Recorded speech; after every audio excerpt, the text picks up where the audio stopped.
Thursday morning session, 2.5 hours of running at high boost, qualifying boost, those turbochargers singing on those Chevrolets and Hondas, all done here at the Indianapolis Motor Speedway. Who was fastest?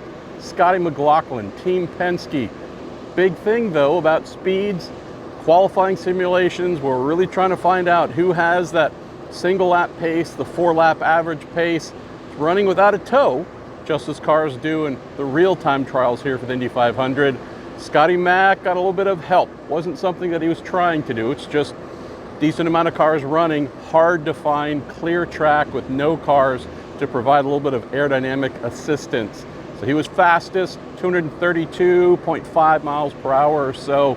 Takuma Sato, right behind him, fastest no-tow lap. So Scotty Mac P1 on the board, but in terms of what we look at and really try and scrutinize, we'd have to look at Taku and his Rahal Letterman Lanigan Honda and say that 232 lap, that's really where we're seeing capabilities here, carrying around that extra 100 pounds of energy recovery system weight, the hybrid system, for those who like numbers and stats. The actual system all in is about 132 pounds.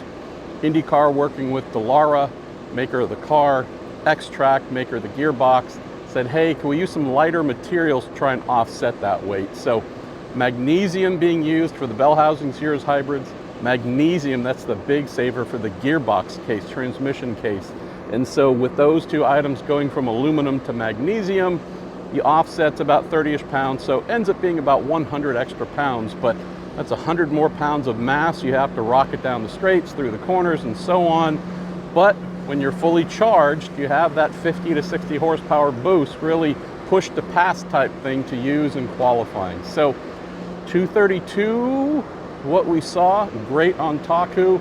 Also had Kyle Kirkwood from Andretti Global. He was P2 on the no-tow report at 231-ish range. So that's about where we've seen things in these idyllic conditions, 70-ish degrees, no real wind, no real humidity. Once we get to race week, qualifying weekend, tends to be a bit hotter, could be overcast, usually not as optimal as now. So that's another takeaway. Close here on this. So Wednesday running, hey, it was all but perfect. Motor issue in one car, hybrid in another. Graham Rahal barely touched the wall towards the end of the day. Can't say we're ending Thursday, ending this test clean. Still one more session to run in the afternoon. Everybody runs, going back down to race day boost, that lower level. So you'll see a lot of pack running, but unfortunately we won't have two cars involved. One of them being Kyle Larson, got high coming into turn one here, slid out of the groove, smacked the wall pretty good. The team said, hey, we could rush to repair this, but you know what? We're gonna sit out. We're just gonna do this at our pace, make sure everything's perfect. So went and saw the car. It's not in bad shape. Spoke to his crew chief, the great Didier Francesca. They're gonna do things right. So no more Kyle Larson here. He's done. Takuma Sato, where Kyle's crashed, right side suspension was crumpled, a little bit of body work, but nothing too bad. Oh, Takuma had a big one, almost 100 Gs from what I've heard.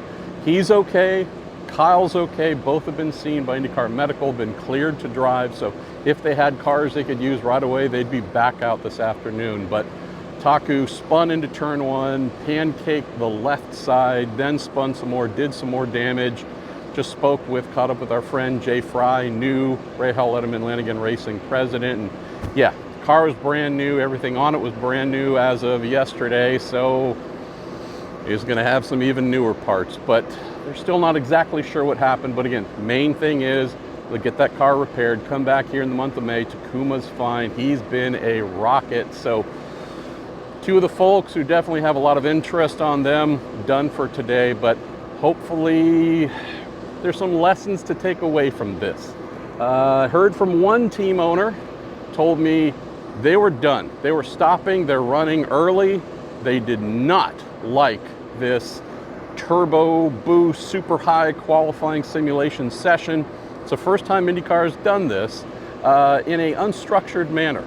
Everyone's trying to get free, unencumbered track time, no tows, hard to do. Some folks pushing hard to try and get ahead of others to create a gap, and instead of saying we got 2.5, maybe we go 3 hours next year, and we're going to split things somehow, maybe one half for 90 minutes, the other half of the field for the other, and within those time periods, hey, you get 4 laps, you get 4 laps, and make sure that folks can go and do their running and get real qualifying reads.